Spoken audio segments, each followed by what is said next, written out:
finally, for all the men and women from the 96 Testament and the defendant for the 96 Air Force Squadron, welcome and thank you for joining us today.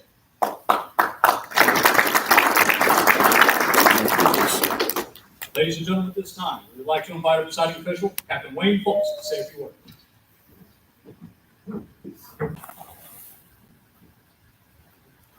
All right, good afternoon.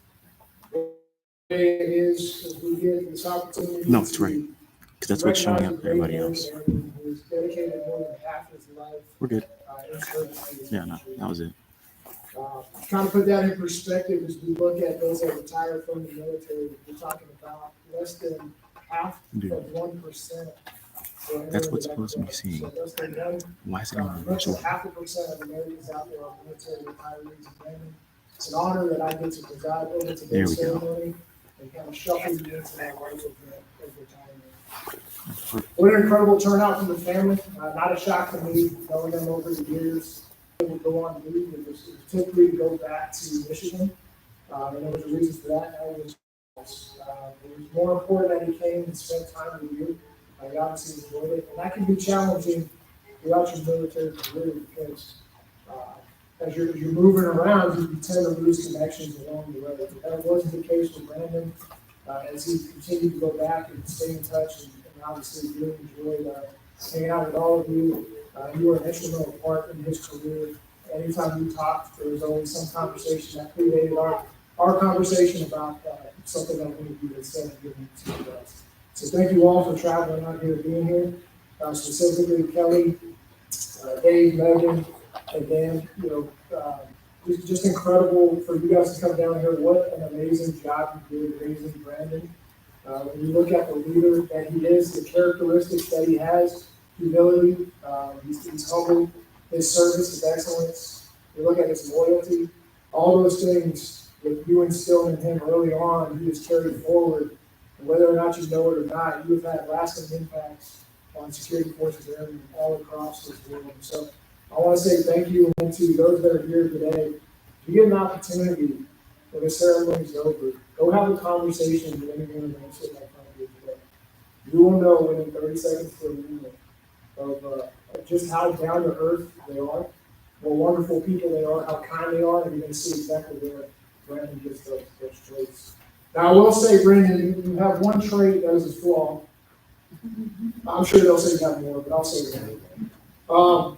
And I don't blame that on his family. I blame that on proximity to where he grew up. So Brandon grew up in Midland, Michigan, and has been a Detroit Lions fan as long as I've been.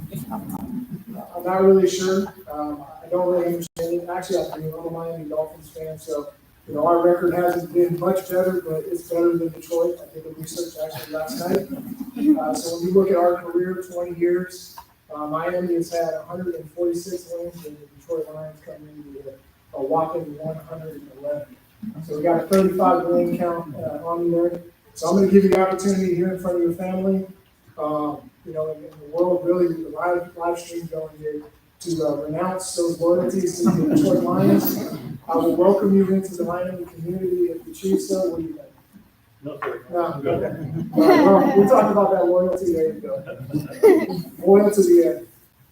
What's pretty amazing is in this audience and then streaming, we've got coworkers from almost every one of his assignments. And that's a real testament to your character and those relationships that you did build over that time. One in particular that I'd like to highlight is Jimmy Harper, that's sitting over here.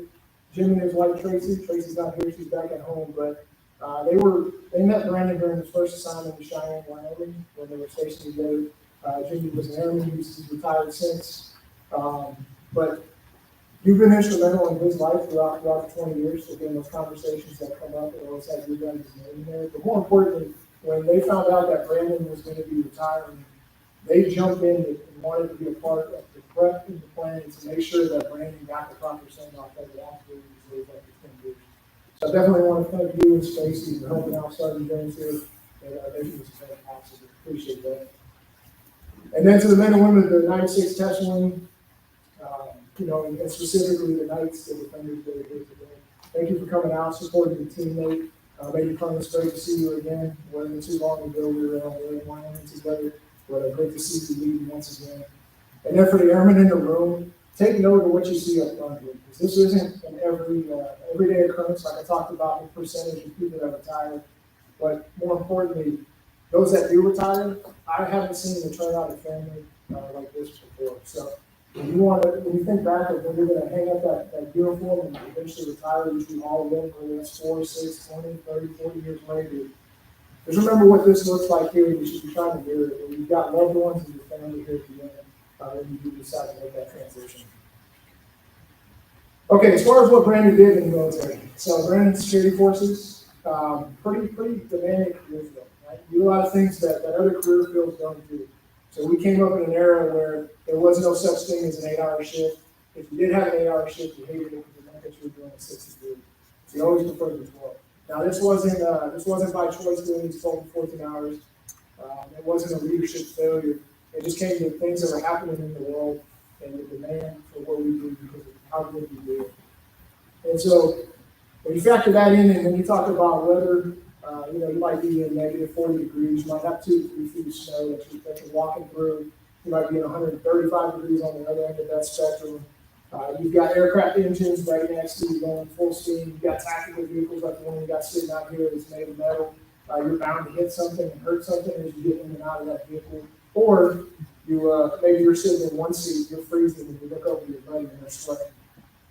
A lot of that things that you would see you would go through by being a security forces member were very demanding. But what I'll tell you is what makes the difference in the world is that you got key leaders in your unit and in place. And what I'll tell you is one of those leaders is absolutely Brandon.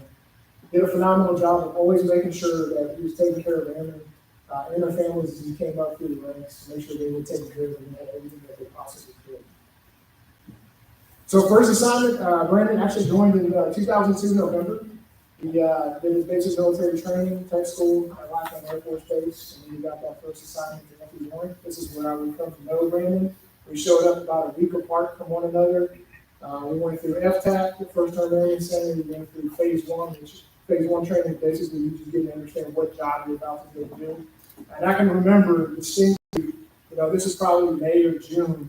We're outside of Phase 1 training. We're about to go through an open ranks inspection. So somebody's going to come stand in front of you, look your uniform over, make sure it's squared away. And so I'm thinking, what the heck do we get ourselves into? Now he's from Michigan, so he might be accustomed to snow a little more than I was coming from California. But it doesn't snow in Michigan in June, does it? Right? That's just not right. So I think both of us at that time were thinking, man, what did we get ourselves into? We're doing nuclear security. We're here at this base in Cheyenne, Wyoming, that I had to look up when I first got that assignment, and then now it's snowing here. Fortunately, being able to go through this time with Brandon made all the world of difference. Believe it or not, Brandon's room was actually the hangout spot. We can attest to that. He came fully prepared when he came to that first assignment. He had trunks full of movies and games and entertainment, and most importantly, got a car. Which not all of us did. I was one of those that didn't have a car, so he was kind enough to give me a ride. That's really how we spent a lot of duty time. Just hanging out in his room, watching movies, and if we weren't doing that, we were cruising around in his black Chevy Blazer, down in Fort Collins, Denver, Colorado, going to see movies, staying out of trouble, but just really getting away from that local area. We ended up going to the mall and walking around. Now that sounds like something you do like when you're 89 years old, right? But I'll tell you, airmen at that time in Cheyenne, Wyoming, that's what you did. You went to the mall, you walked around, and oddly enough, 2022, guess what airmen are still doing in Cheyenne, Wyoming? They're still going to the mall, they're still walking around. I'm grateful to Brandon. One of these excursions that we ended up going on is where I actually met my wife. And so 18 years later, still married, got 3 wonderful children. And it had not been for Brandon and giving me a ride and willing to go walk around the mall and absorb some of that pride. I don't know that any of those things would happen. So I definitely appreciate that. Okay, quick off-duty story, and then I'll tell you what Brandon did. So told you about cruising around Cheyenne and the base. So one night, for whatever reason, we decided, hey, let's go for a ride, let's go cruise around. We ended up going towards a gate that was closed. And I had no idea why we were even over there, but it seemed very suspicious. Thinking back to it, so I can see why the cops also thought it was very suspicious. And so we both noticed that, hey, I think there's a cop behind us, right? And I don't know why we thought it, but we both instantly said, we gotta lose this tail. You know, like, we're bored, I guess. So it's like, all right, here's the plan. We're gonna get over these railroad tracks, speed up just a little bit, nothing crazy. Make a right, make a hard left into the parking lot, shut it down, cops will be right back. Works in the movie, right? It's got to work. So it's exactly what we do. Get over those railroad tracks, make a right, go down just a little bit, hard left into the parking lot, shuts the vehicle off, and then that's when we realized that he has where your lights stay on. Like you shut up the vehicle. Not only that, but it lights up the interior cabin. So pretty easy for the cops to be like, yeah, there they are. Next thing I know, we're both outside the vehicle. We're both getting administered breathalyzers. We're being questioned heavily, and rightfully so looking back on it. But it all turned out well because it's been no malicious intent. We were just trying to have some fun. Again, it's just the time in which we were there. All right, so Brandon, he was attached to the security escort team. So if you don't know, we have nuclear launch facilities throughout various states. And so it's his job anytime one of those sites required maintenance to go out with that maintenance team to be security for that weapon system, that nuclear weapon, and that team that's out there. A pretty significant responsibility when you think about it, because we're 18, 19 years old. We're now given some pretty heavy weaponry, and then we're also told that we're in charge of this nuclear site for the most part. So you had to have the right leaders. Not only that, but these sites are 2, sometimes 3 hours from the main base. So you got to make sure as a leader, you got the right people out there, because you're not going to be able to go see everybody and make sure they're doing what they're supposed to be doing. Brandon was absolutely that right airman. He excelled as soon as he got there, scoring highest on all these tests out of all of us, getting certified before any of us, despite being lower ranked, because he opted to do 4 years. Smart. And then, his commander recognized that through by putting him in front of inspectors, where he ended up getting cloning during one of our new surety inspections, which is a very big deal for those wings. His supervisor nailed it when he wrote in his CPR that true asset to the United States Air Force and security forces, and that obviously is totally true throughout the 20 years that you've been in. Now, he is a glutton for punishment because after he completes FE1, he decides that he's going to take a short tour and he's going to go to Korea. So he ends up going to Kunsan Air Base, Korea. Here, you've got inspections again all the time. You've got long duty hours. You've got adverse weather. But then you got this thing called mock gig that will change your life if you've ever been in it. You can't breathe in it. You got this heavy uniform that, if it's hot out, you're going to sweat to the point of exhaustion and passing out. And then you got these weird boots that are way too big and non-functional, but as soon as you put them on, they suck to your feet and they're too small also. I don't know how it works, but it's terrible to do what you got to do. Brandon, having a little bit of experience under his belt, stood out among his leadership. So he was doing a little bit of security, he was working the gates, a little bit of law enforcement there, and then during exercises, when he was doing full-up air base defense training, he was actually tasked, to my knowledge, you're the only person I know personally that was certified on the armored personnel carrier, which is the Army vehicle for transporting troops as they're moving towards battles in different spaces on the base. Again, his excellence led to that opportunity to see that throughout his career, that when you do great things, you get great opportunities. So he's got that certification, and he ends up working with Secret Service, handpicked for that one as well. During the visit to George W. Bush, he shows up, he helps out Secure Air Force One. While he's there, he gets involved in the Korean culture. He ends up going hiking. He's one of 2 Americans that are part of his club. He gets involved in the culture. He actually ends up getting a letter of appreciation from the Korean government for everything that he did during his 1 year in Korea. Now, Brandon, so by this time, I'd already been in Korea. I'm actually at Osan Air Base, just about 2 hours north of where he's at. I've been there about 8 months. He shows up, and I keep telling him, hey, you got to come up here to shop and way better than where you're at. You got good restaurants, you got good food. So he decided he's going to make a trip up there. I talked about his movie collection. Well, outside the gates, you can get any number of bootleg movies that weren't even in theater in the United States for $5. Now, a caveat to that is you might see somebody stand up in that movie. You might get a head walking across the screen. But when you pay $5, what do you complain about? So Brandon does an excellent job after for 2 years doing a nuclear assignment and then, working in Korea. And the tough responsibilities there, he ends up BOP just to the Air Base, Japan.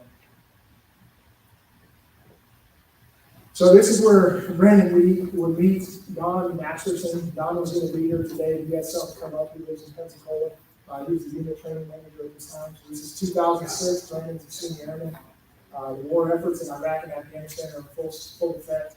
And Don ends up picking him up, being the first person that he meets and had a lasting impact while he was in Japan.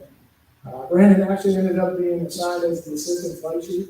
So now he's in charge of airmen as a senior airman. Again, that excellent record. There's a lot of reasons as to why they decided to put him in charge of that particular flight. This is normally a role reserved for 1 or 2 ranks as well, what Brandon is currently wearing. He takes it on, of course. He's doing security, he's doing a little bit of law enforcement, and a unique mission set to security forces, something we are not trained to do, something that is not in our wheelhouse, came down the line, and that was that he was going to deploy to Camp Ruka in Iraq and do detaining operations. So Camp Ruka holding some of the terrorists, some criminals, some personnel of interest that we have. Like I said, that's not something traditional in security forces, but everyone's pretty much spread thin at this point. Army backs out of that mission, Air Force takes it on, and of course we get it better. It's because of people. So he has to go through specialized training. Again, not trained to do this type of mission that he's getting ready to step into. So he ends up going through 4 to 6 weeks of training out there in Washington with the Army, going through all kinds of combatives. I'm sure it was one of the greatest memories ever. Really getting to understand what is he going to be doing while he's there. So when he shows up over there, what he's doing is he's working the towers. He's conducting facility sweeps. He's uncovering all kinds of weapons and contraband. And then he's also doing accountability work. When you're doing those kind of things, you have to be exposure to bodily fluids at times and other things that you just don't want to be around. Not only that, but he's consistent in receiving mortar fire on the base at this point, as well as experiences iron. Fortunately for us and for those that were there at that time, 2 weeks after Brandon left, that compound that he was actually working got hit by a mortar. Fortunately, the people were hurt during that attack. Brandon would end up actually doing an Army accommodation role for his efforts while he was there. So now he returns back to Japan after doing 9 months of a 6-1. So really job while he's over there. He's pushed into a different role, I'm assuming, based on your experience at Ruka, but he ends up going to work at the bridge for the Marines. So this is where he would spend a little bit of time.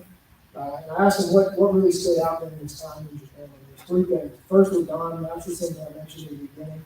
Don would open up his house. He's the first one to be in that room when he showed up at the beginning.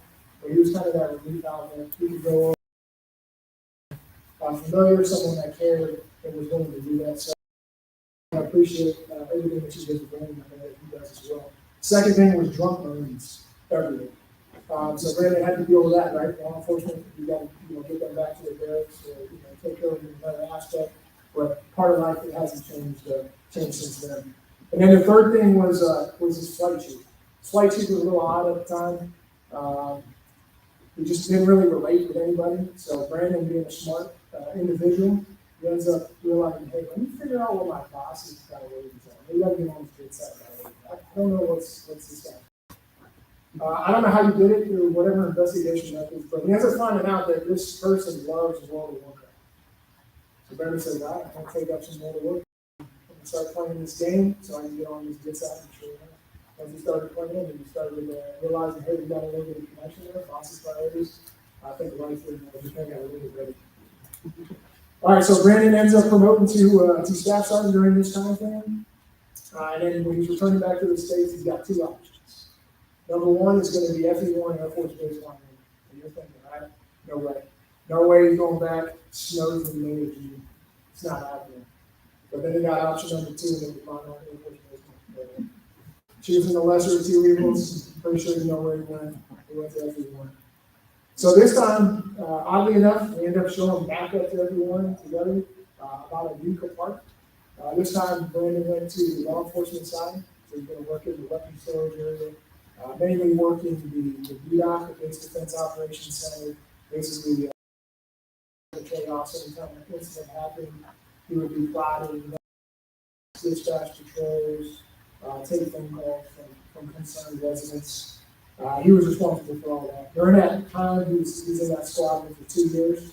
He ended up getting 4 certifications, with holding 4 active certifications at one time. 3 of those were critical, meaning that there is no room for mistakes because of mistake, otherwise you can't be certified in that position.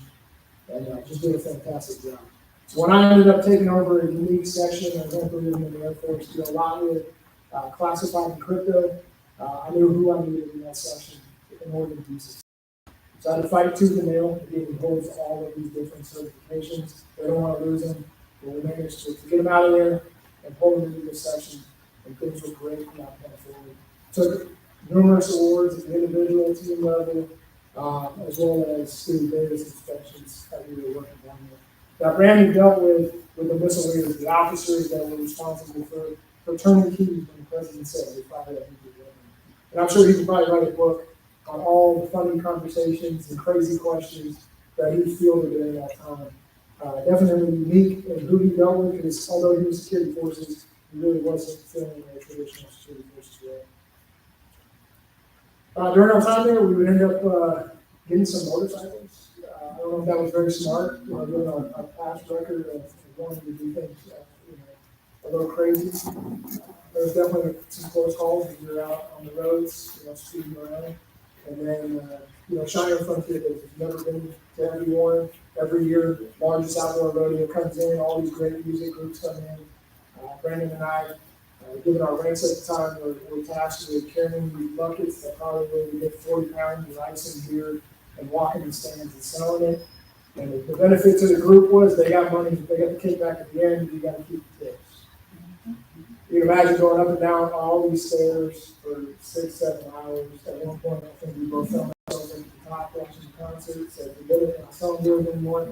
We don't care about the tips. We're too tired for this. And I know going back this time, definitely wasn't going to for that round. So Brandon, at this point, he's done everything he can do in security forces for the most part. He's done air base defense in Korea. He's done law enforcement in Kadena. Now here at FE1. He's spent time in Japan, where he's been attending operations. So he's thinking, I need to do something different. What can I do next? And so he ends up signing up and getting accepted for a special duty assignment back to Korea. This time he'd be at Osan Air Base, and he was the airman dorm leader.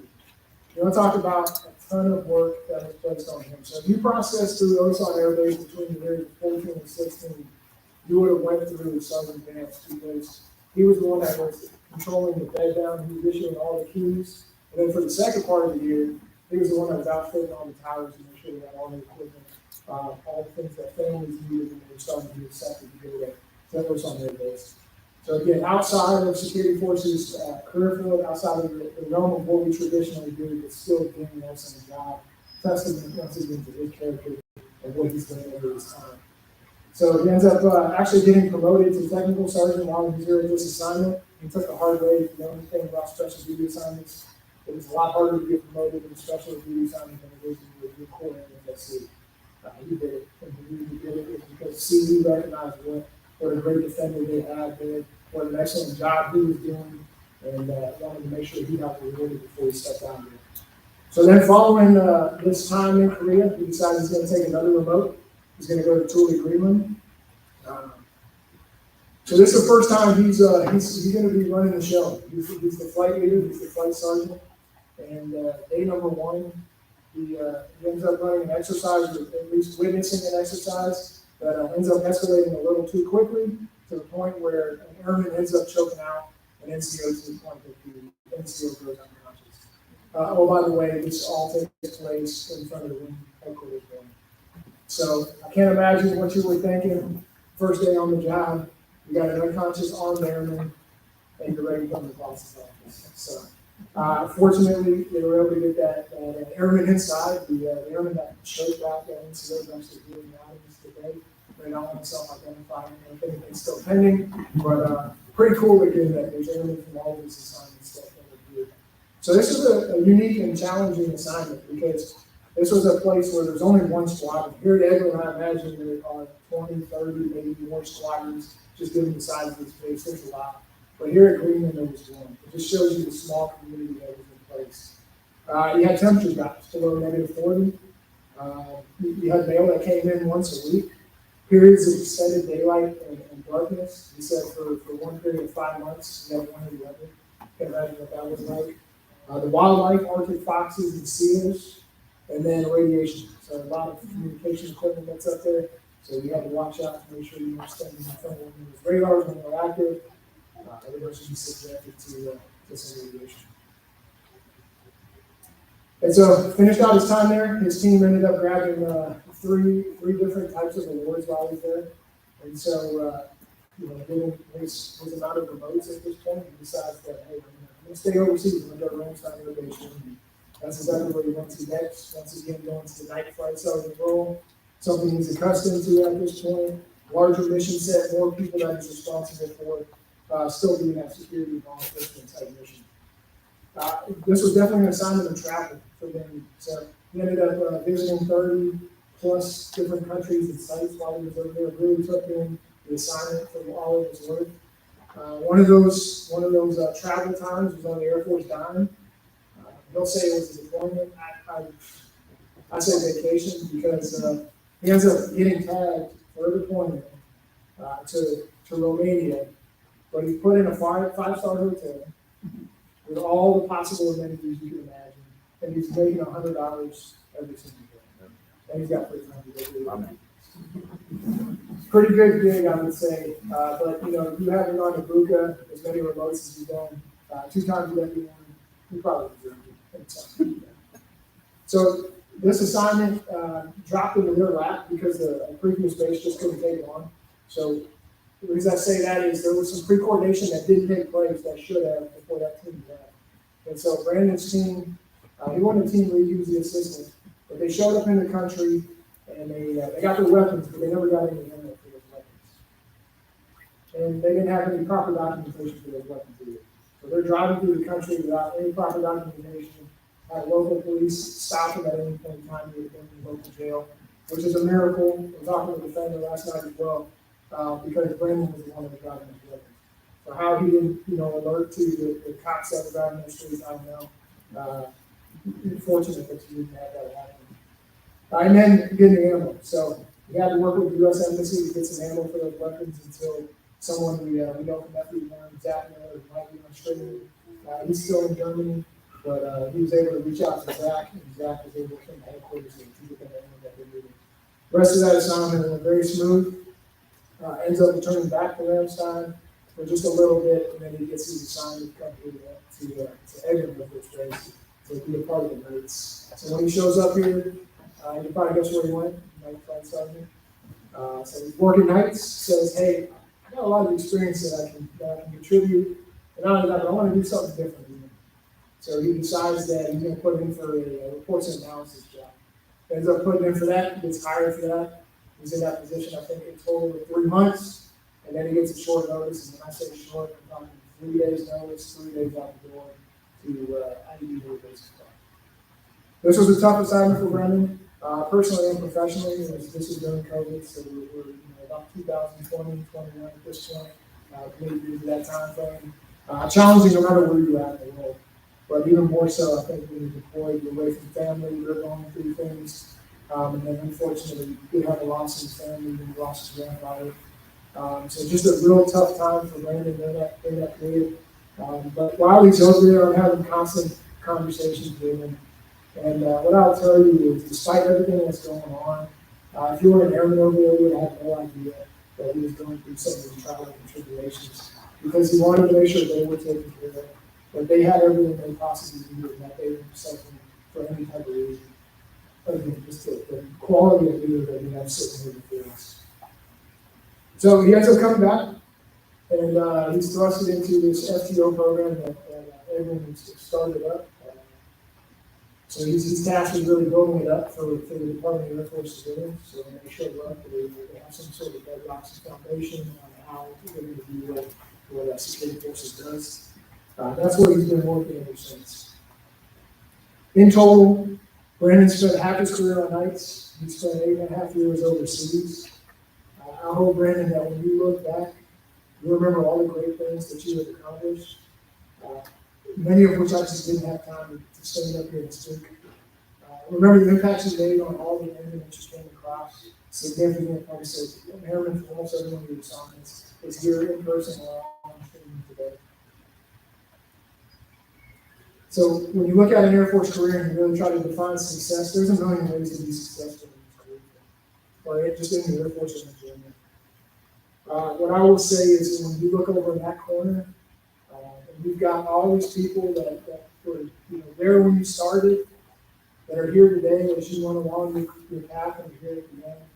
That to me is true success. Tomorrow, it's a great thing. The Air Force requires nothing from you. Not being retired. You don't have to shave. I know that's one thing that you've definitely been looking for. Look forward to. But you don't have to worry about what's going on here at the Air Force because you got great defenders that are going to basically pick it up and take it from here. And you've laid that foundation. We're extremely grateful. We definitely appreciate it, and you have to watch from you. Thanks for everything you did there.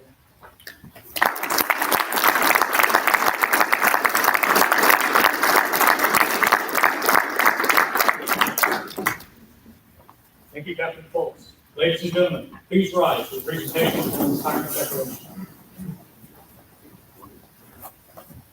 Attention orders. This is certified that the Air and Space Command Commendation Medal, 4th Oak Fleet Cluster, has been presented to Technical Sergeant Brandon M. Vance for meritorious service 25 October 2019 to 29 November 2022. Technical Sergeant Brandon Vance distinguished himself by meritorious service as Field Training Officer Program Manager, 96 Security Forces Squadron, 96 Mission Support Group, 96 Test Wing, Eglin Air Force Base, Florida. During this period, Sergeant Vance's dedication to excellence was on display when he was the Emergency Operations Center representative. His leadership, the coronavirus 2019 measure activation seen to date, earning his team a letter of appreciation from the commander, Air Force Material Command. Additionally, Sergeant Vance drove the installation's law enforcement operations processing 456 reports and $50,000 in fines. His meticulous attention to detail recharged the unit for the 2019 Mission Support Group Large Team of the Year Award. Furthermore, Sergeant Vance drove the protection for the Secretary of Defense, in which he coordinated security, establishing 14 traffic control points and shielded 578. His vast knowledge and world-class actions fostered the Afghanistan and Taliban peace treaty. Finally, Sergeant Vance deployed in support of Operation Inherent Resolve, where he led 151 airmen securing assets valued at $16 billion. His fortitude drove Air Force Central Command's large unit award. The distinct accomplishments of Sergeant Vance culminate a distinguished career in the service of his country and reflect great credit upon himself and the United States Air Force.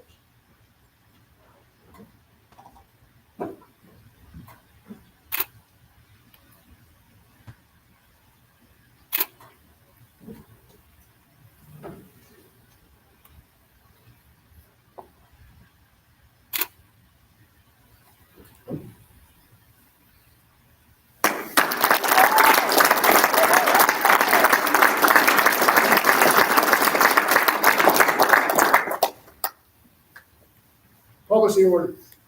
Attention orders. Department of the Air Force, Headquarters, United States Air Force, Washington, D.C., Special Order Number AC-004-402, dated 28 February 2022, by order of the Secretary of the Air Force, Technical Sergeant Brandon M. Vance, effective 30 November 2022, you are relieved from active duty, 96 Security Forces Squadron, Eglin Air Force Base, Florida, and are authorized to proceed to your home of selection. You are retired effective 1 December 2022 after 20 years and 12 days of active duty service per Air Force Instruction 363203 in the grade of Technical Sergeant.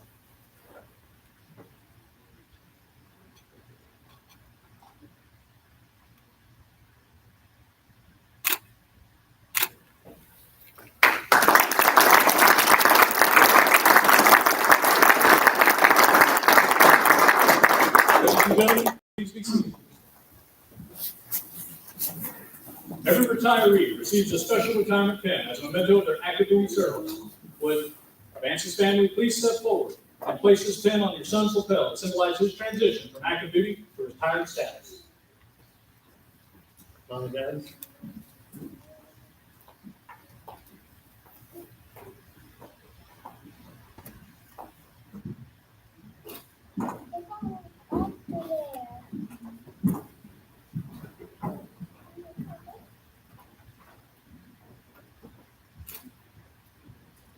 The retirement pin has the Air Force shield in the center, denoting the branch of service the member is retiring from.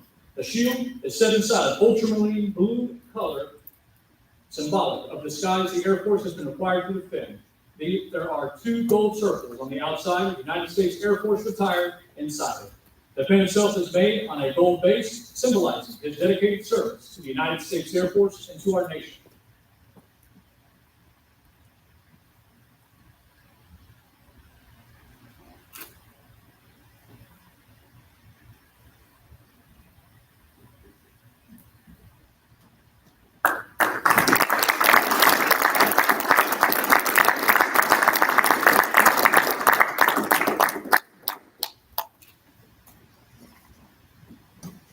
Thank you, family.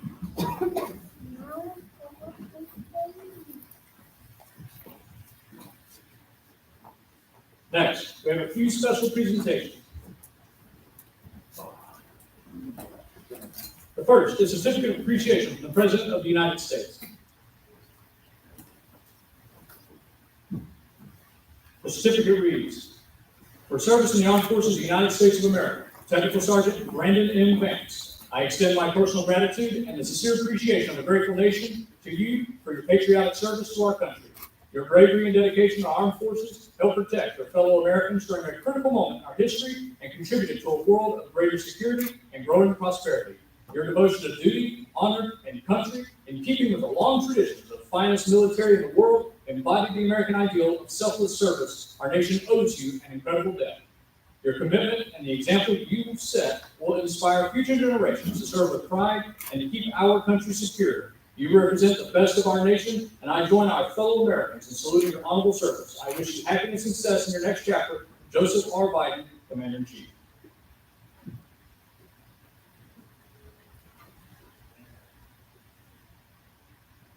Next, we have a certificate of retirement from the Armed Forces of the United States of America.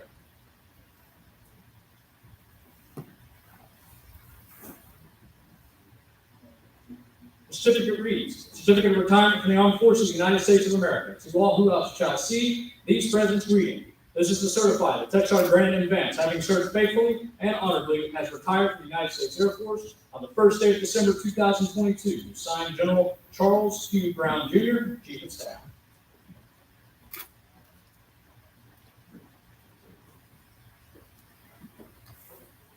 Secondly, is a certificate of appreciation from the Chief Master Sergeant of the Air Force. The certificate reads, "Certificate of Appreciation from the Chief Master Sergeant of the Air Force. I am proud to join you and your friends and family in congratulating you on retirement from the United States Air Force.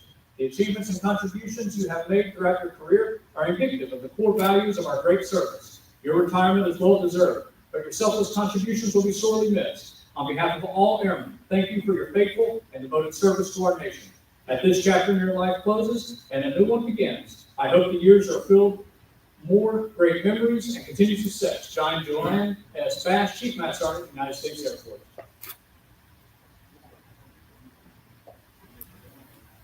Next is a certificate of appreciation from the Director of Security Forces.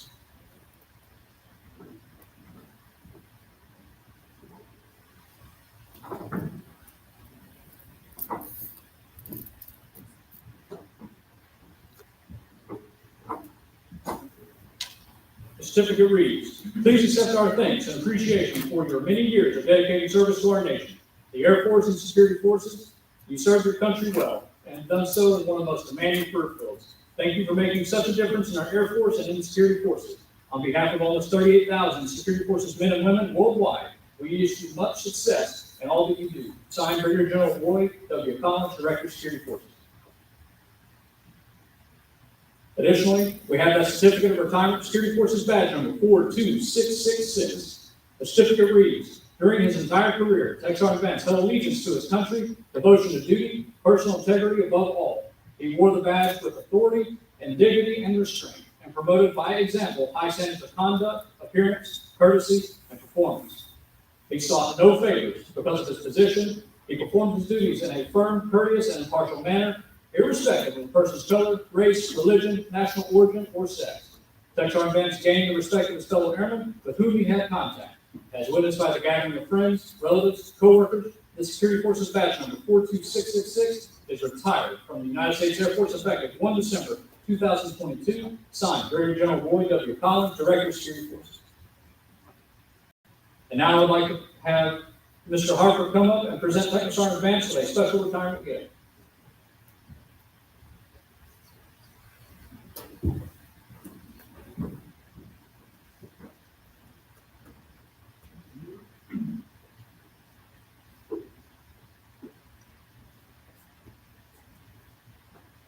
On behalf of the family, and the fellow defender, I present you to a shout box displaying most of your achievements.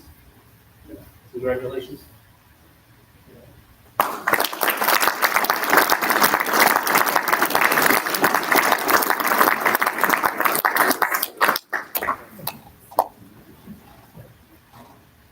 Thanks, Owen. That's awesome. Good.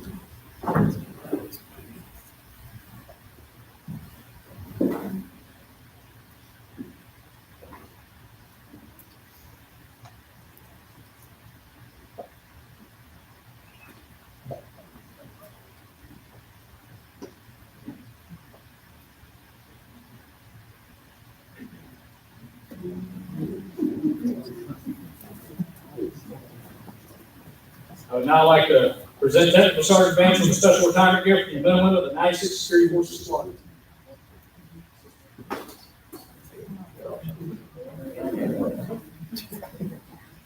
Break it, you bought it.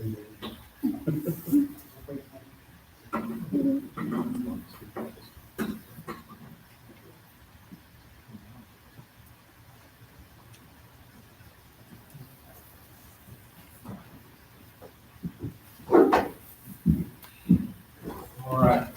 We all pitched in, we got what gas, and that's a war chest. The majority of your time was served under a time of war. And a warrior has a war chest so he can put his trophies, his memorabilia, and all of his items inside. Over here at the front, we have our latch. And inside, we have a tray. This tray is removable. And underneath, you're able to place all your memorabilia and everything you have and earned during your time of service.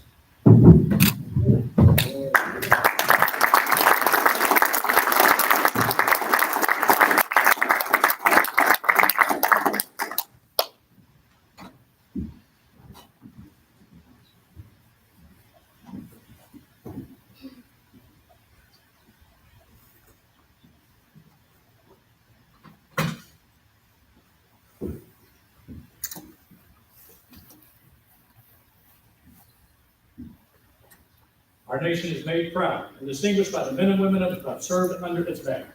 The flag of the United States of America, America's history is full of accounts of our brothers and sisters who dedicated themselves, their efforts, and even their very lives to the defense of our nation. Throughout each account, we find our flag proudly waving amid the smoke and danger of battle, announcing the presence of the defenders of liberty. Technical Sergeant Vance has spent over half his life serving his country under the shadow of its flag. This afternoon, as we retire him, we do so in the witness of our flag.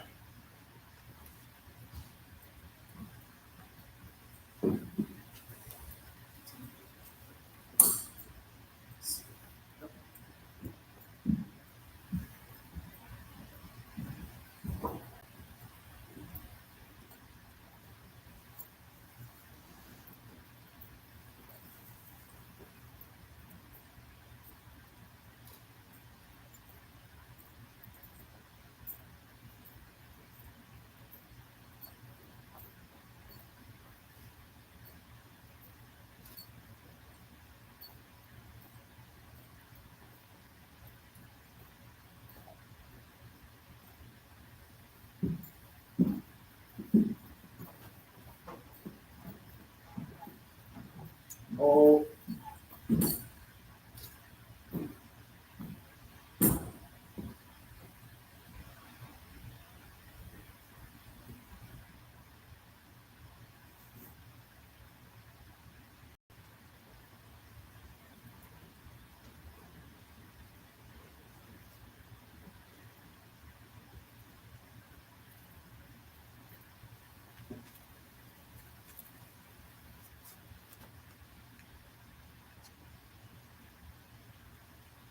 For more than 200 years, the American flag has been a symbol of our nation's unity, as well as a source of pride and inspiration.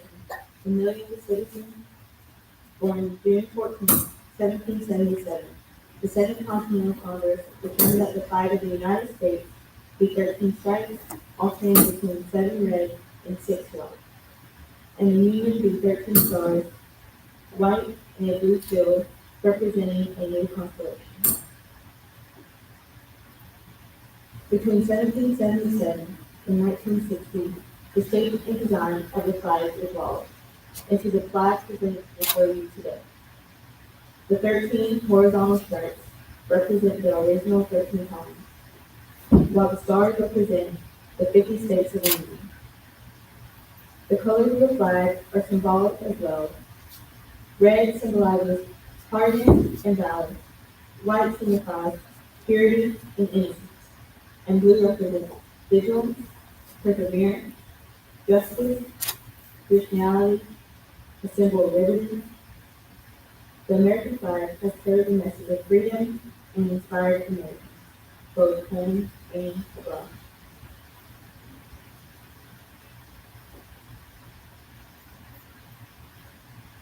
In 1814, Francis Scott Key was so moved at seeing the stars and stripes waving after the greatest telling of Baltimore Fort McKinley that he wrote the words of the Star-Spangled Banner.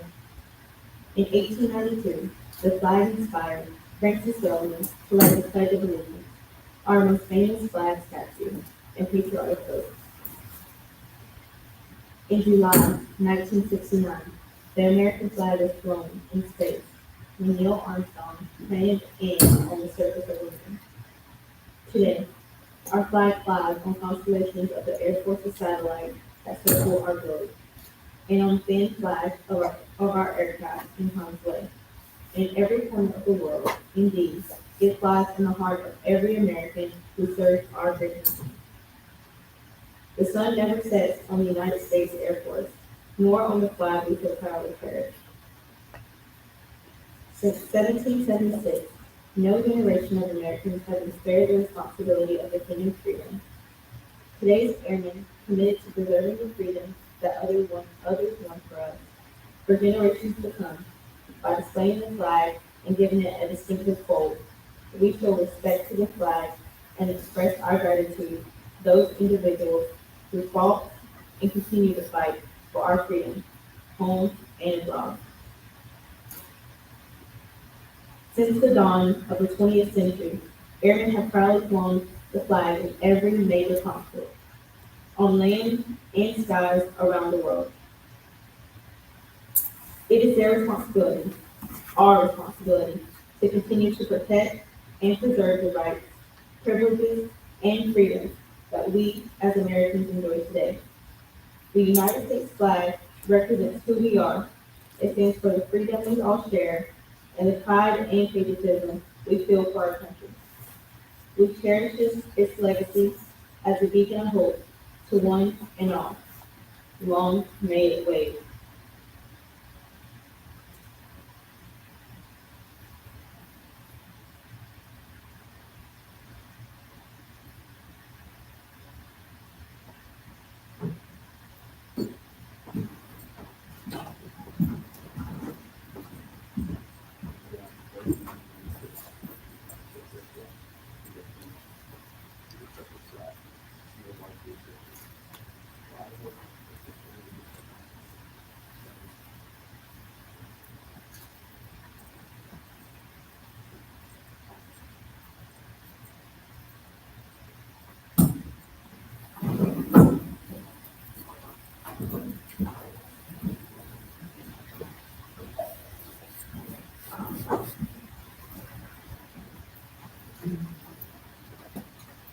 At this time, I would like to invite some of TSgt Vance's family to come up and speak on his behalf.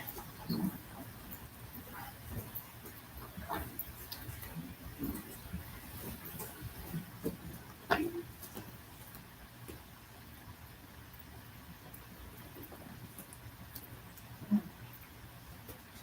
remember like it was yesterday, they moved to their prison office, not to be swearing, taking an oath to your country, and leaving liberty to start being free. Our hearts were happy to see our son start his life, but yet sad that it was going to be so far from us. Then my next thought was about your writing at 18. It was going to be physically grueling and tough mentally, and they were going to shave your head. Do you remember the time I thought it was a good idea to cut your hair myself? The night before school pictures? I thought, how hard could it be? But the more I cut, the worse it looked. You ended up looking like your hair was truly cut by him. We ended up calling a friend at 10 o'clock at night to come to our house and fix it. It all came out good in the end, and he was so mad at me. So, as the dad day said, the boot camp stated that do not do any more traumatizing than what you did. When you left, you were just a kid. And all these years later, we're about to grow up and become men. 20 years of travel, deployment, different bases, different countries, housing changes, and all that comes along with military life. And you have risen to the challenge at every obstacle. You can't imagine all the lives you've touched along the way. Always giving, sharing, helping others, and sacrificing your time, energy, and resources. Your compassion and generosity for others has always been your greatest character trait. And now you're finishing this chapter of your life and deserve this new chapter to enjoy. 20 years is not an easy accomplishment, and many people do not accomplish it. You did. It didn't come easy. It came with great hardships and sacrifices that you overcame, and always were with honor. You've got to live a life of adventurous travel that most people will never get to experience. We are so proud that you have been able to see and experience so much of the world.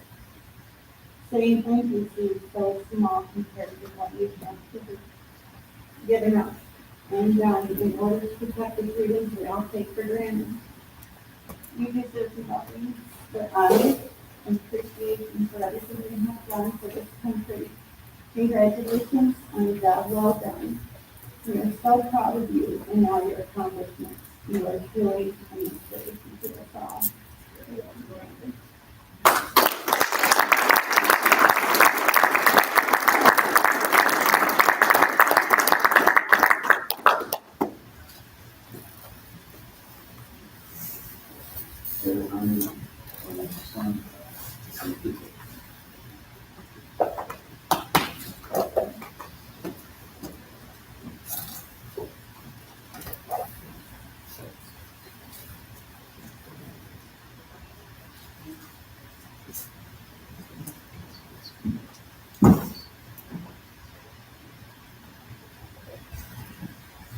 Okay, so when Brandon first asked if anyone was interested in speaking, I quickly responded, ooh, like a roast. So apparently, he's reminded me several times this is not the occasion to just start roasting Brandon. So unfortunately, I cut that entire section of my speech out, but if you want to hear some stories, just let me know. What we're really here to celebrate is Brandon's 20 years of military service. 20 years is an incredible commitment nowadays, especially when you figure the average number of years that a person will stay with an employer is about 4 years. So what is it that helped Brandon reach this 20-year milestone? Brandon has a strong sense of duty and commitment once he starts something. He finds importance in details and then understands the necessity of following through a task until it's 100% done. There are so many examples that I could share, ranging from his volunteer work at the animal shelter to power washing in the parking lot of his apartment complex, for free, I should add. But the moral of every story would end the same. Brandon often goes over and above to make sure things are done right. I really think it's those traits that have gotten him this far. I know Brandon values his time with friends and family, and these 20 years haven't always been easy, but his service has had meaning and value. So on behalf of your friends and family, thank you.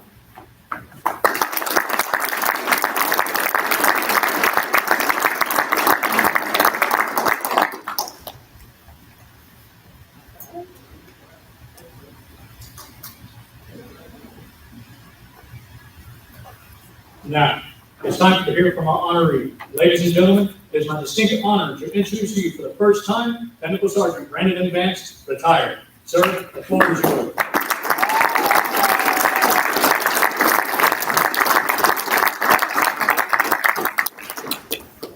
Let's start off.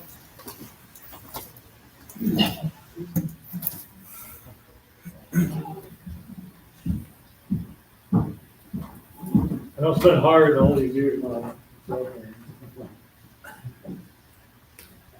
I wanted to show you, I really do appreciate everything that you do, you know, and it's meant a lot, all our conversations.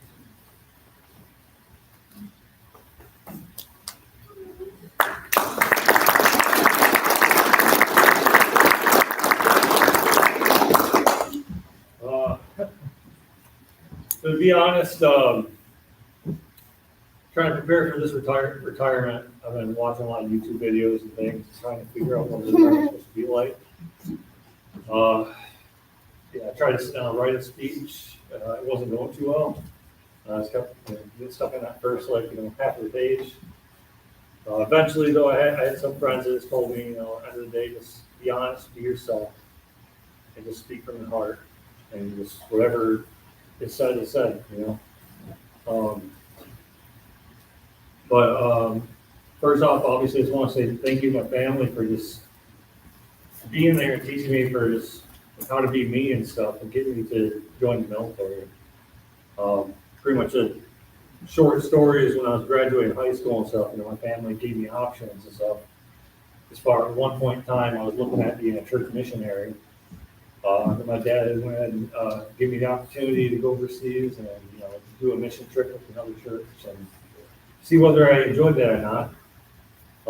After a couple weeks, it wasn't for me.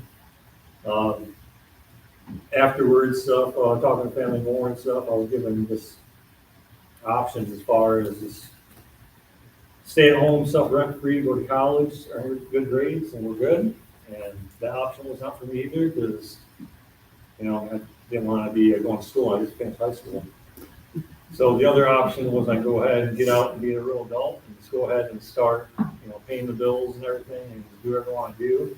And that just seemed completely terrifying. I was not ready for that. And then the other option was obviously the military. I've been very lucky in my family to have a lot of different members that have been part of the military. Such as my grandfather mentioned earlier, he was in the military. My Uncle John, he was also in the military. My Uncle Greg, my Uncle Dan, and my Uncle Dennis, and my Aunt Carla, and so many people. I might miss somebody, but it's amazing people to look up to, and I figured it was a good start to kind of start my life off. So I came in the military,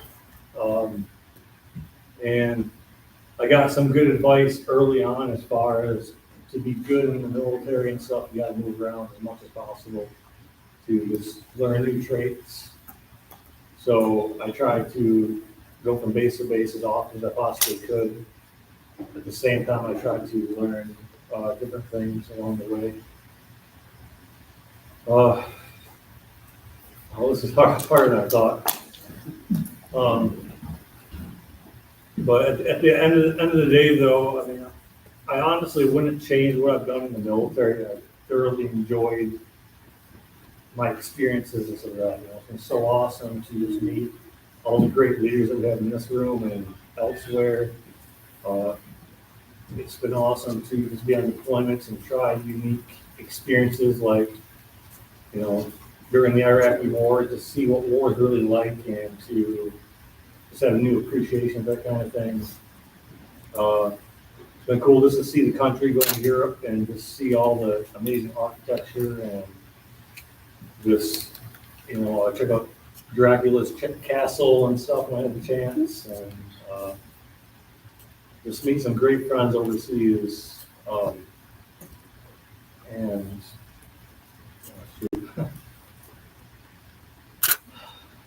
It's hard to believe this last week, just kind of putting the uniform on and stuff.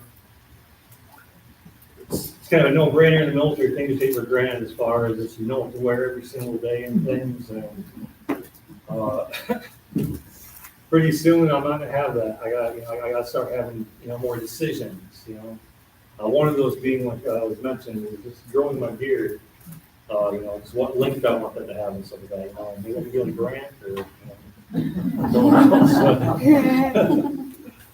But, yeah, but obviously though, as I've all mentioned, family has been true and dear to my heart, so I've never wavered from that.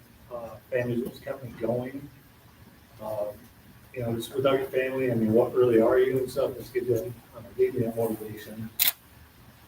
So I appreciate y'all just for, all the energy and stuff to come out here and stuff and, be a part of this. Because, this is not only for me, but for you all and stuff, just to say thank you. But as good of a time as it's been, I'm super excited just to get back home and reconnect with my nieces, my nephews and stuff like that, I know Brittany and Zach and Maxon are watching live stream, and I really miss you all. I can't wait to be there back home. But yeah, I'm just so, it's a hard feeling to describe as far as this leading up to this event, trying to prepare for it. I've always looked at, I've always tried to do a really good job with everything I've done. It's hard to imagine being in this position now. It's weird. But obviously, I just want to say again, Captain Foltz, thank you so much for what you did and for all the effort you did and the speech and stuff. And maybe swear my seat a couple times, but and Sergeant Jones stuff, Sergeant Gonzalez, thank you so much for the gift and stuff like that, for working on all that stuff.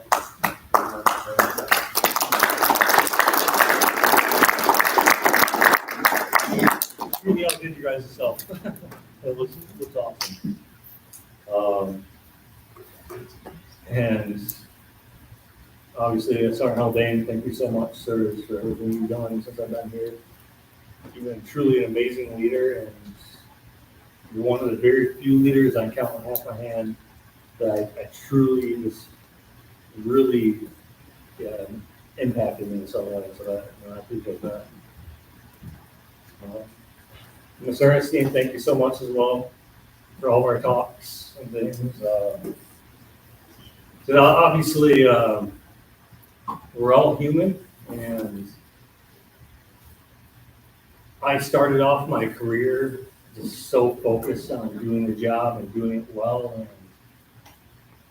that at times I forgot to take care of myself a lot. So we have an awesome MFLEC as far as, and Ms. Ernestine definitely helped me out a lot to learn about myself and to help guide me to get ready for the next chapter of my life. So thank you, man. And Sarah Wallace, thank you for being here today. You've truly been a great friend and stuff. I haven't had a lot of friends out here and stuff, and you've definitely been one of those. I really do appreciate that.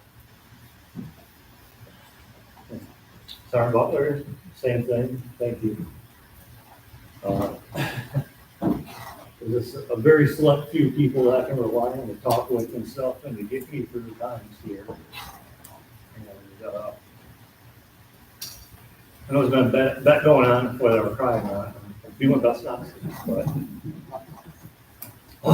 yeah, but no, but lastly, I mean, I had a bunch of thoughts and things in my head, but again, just going back to my family, just thank you for allowing me to be gone all these years. And Rachel, thanks for all the talks again on the phone.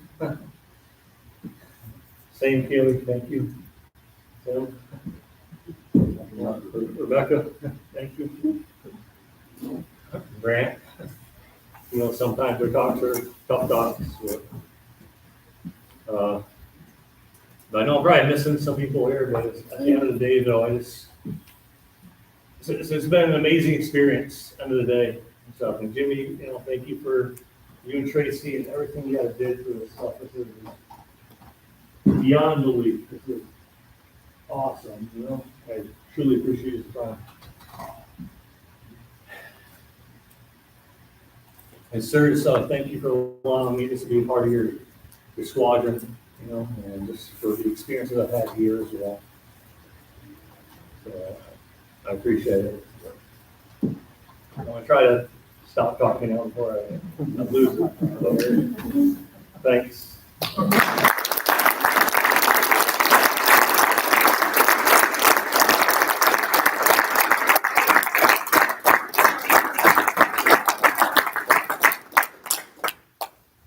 Ladies and gentlemen, please remain standing for the playing of the Air Force song and the departure of the official party.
Ladies and gentlemen, this concludes today's ceremony. On behalf of Captain Foltz and Technical Sergeant Retired Vance, we would like to thank everyone for attending and helping make this a memorable day for Brandon and his family. As a reminder, there are refreshments in the back of the room. God.